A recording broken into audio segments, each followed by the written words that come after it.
Assalamualaikum warahmatullahi wabarakatuh. Masyarakat kompetensia yang saya cintai, masyarakat Provinsi Riau, masyarakat Indonesia pada umumnya yang saya hormati, saya kembali berada di depan di pangkal pelabuhan kawasan industri Buton yang kemarin ambruk dan saya pernah ada membuat beritanya. Dan kali ini saya datang memberi berita gembira kepada bapak-bapak, ibu-ibu, saudaraku setanah air bahwa cukup cepat tanggapan dari Departemen Perhubungan dan mereka merilis mengumumkan bahwa akan segera memperbaiki jembatan yang putus ini di tahun anggaran 2026 ini juga, dan insya Allah mungkin bisa selesai sebelum akhir tahun, karena kemarin mereka sudah mendatangkan beberapa konsultan untuk mulai melakukan pengkajian untuk persiapan memperbaikinya. Dan kita berharap mudah-mudahan insya Allah video ini didengar oleh Pak Menteri, oleh jajarannya. Kita berharap akan dibangun sekaligus lagi satu jembatan berletter U seperti itu, sehingga jembatan ini tidak overload, karena kemarin inilah masuk dan ini alur keluar. Nanti kalau dibuat satu lagi sebelah sana ada yang masuk dan ada jembatan yang keluar. Insya Allah kalau itu memungkinkan, sampai setidaknya kita berterima kasih ini diperbaiki lebih cepat segera, dan kawasan ini akan menjadi normal kembali. Alhamdulillah. Nah, di interval waktu perbaikan ini semua, saya menghibau kepada para stakeholder negeri ini, ke pemerintah kompetensia, anggota DPRD yang berhormat, untuk segera membenahi dua manajemen perusahaan BUMD yang selama ini mengelola kawasan ini, yang prestasinya adalah prestasi yang memalukan dan prestasi buruk yang berakibat pada ditariknya kembali status PSN, Proyek Strategis Nasional, oleh pemerintah pusat yang sebelumnya kita miliki, dan sebenarnya itu menjadi nilai jual kita atas kawasan ini kepada para investor. Mengapa itu ditarik? Karena tidak ada prestasi, tidak ada perkembangan yang dianggap oleh pemerintah pusat yang signifikan, yang membuat kawasan ini menjadi pilihan para investor. Buktinya beberapa investor yang datang ke sini sudah memutuskan untuk berinvestasi dengan segala macam aspek yang mereka lihat, walaupun baru minim fasilitas, tapi prospek ke depannya bagus. Tapi setelah masuk, lihat manajemennya amburadul, ada dua perusahaan BUMD yang mengelola ini tidak jelas, aspek hukum tak jelas, mereka mengurungkan niatnya untuk berinvestasi. Salah satunya adalah perusahaan industri bio aftur, itu perpaduan minyak sawit dengan minyak fosil, yang sebenarnya bahan bakunya ada di Riau, itu strategisnya. Nah, sekarang investasi triliunan itu mereka pindahkan ke Gresik, Jawa Timur. Kemudian ada lagi perusahaan yang sebenarnya dasar dari menjual kawasan ini, itu land clearing, proses land clearing dan pembangunan. Mereka sudah datang, mereka bawa uang, berinvestasi jangka panjang. Mengapa?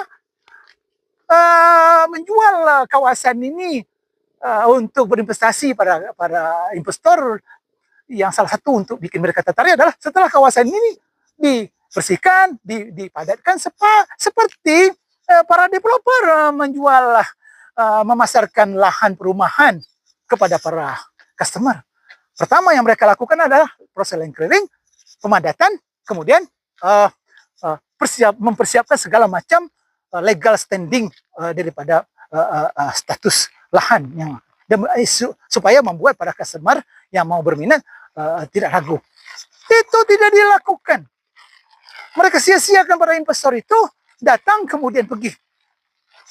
Setelah kenapa?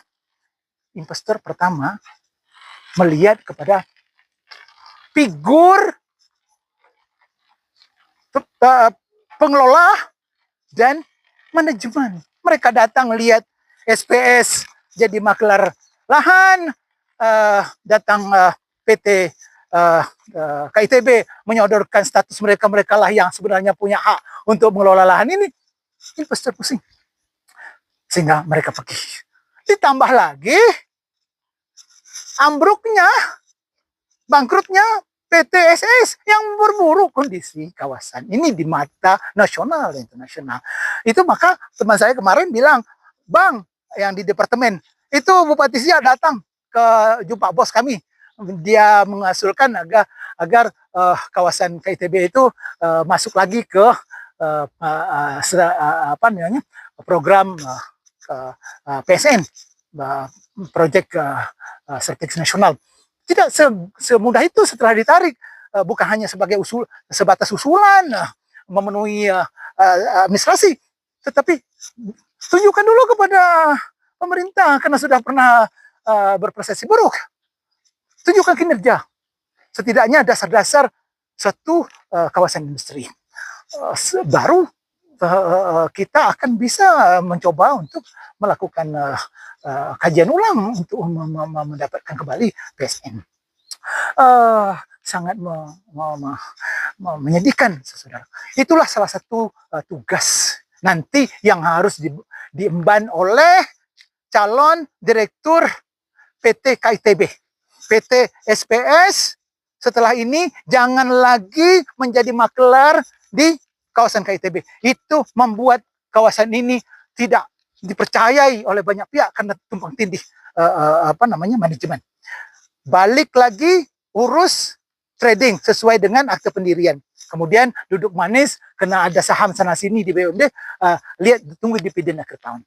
Nah, nanti akan ada stakeholder memberi tugas-tugas lain yang berkaitan dengan core business sesuai dengan akte pendirian. Fokus sekarang kawasan ini dikelola oleh PT KITB dengan manajemen baru, PT SPS dengan manajemen baru. Kita berharap semester pertama, sebelum semester pertama, proses rekrutmen ini sudah selesai dilakukan oleh para stakeholder dan pada penelitian ditunjuk oleh stakeholder.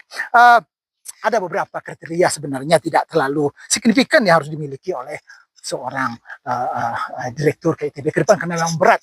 Ini bekas bancakan banyak pihak dulu terjadinya begini, maka tidak ringan tugas direktur yang baru, tapi tidak juga berat kalau ada capability. Beliau mempunyai pengalaman di bidang manajer kawasan, paham terhadap manajemen kawasan dan industri, mempunyai koneksi para taipan industri baik di luar maupun dalam. Bukan harus dia mempunyai koneksi yang bisa menghubungkan itu. Kemudian beliau haruslah berbahasa Inggris karena sekarang tidak mungkin. Imagine that if the guy will explain about the prospect of the area to the prospect investor using English terbata-bata, malu kita. Atau the guy using the translator hanya untuk berbahasa Inggris. Jadi bahasa Inggris itu utama dan sebenarnya tidak masalah. Kemudian yang tak kalah penting, harus para stakeholder berkomitmen melakukan rekrutmen ini, melakukan rekrutmen dengan proses asesmen fit and proper secara terbuka, bukan asesmen semi tertutup atau apalagi tertutup.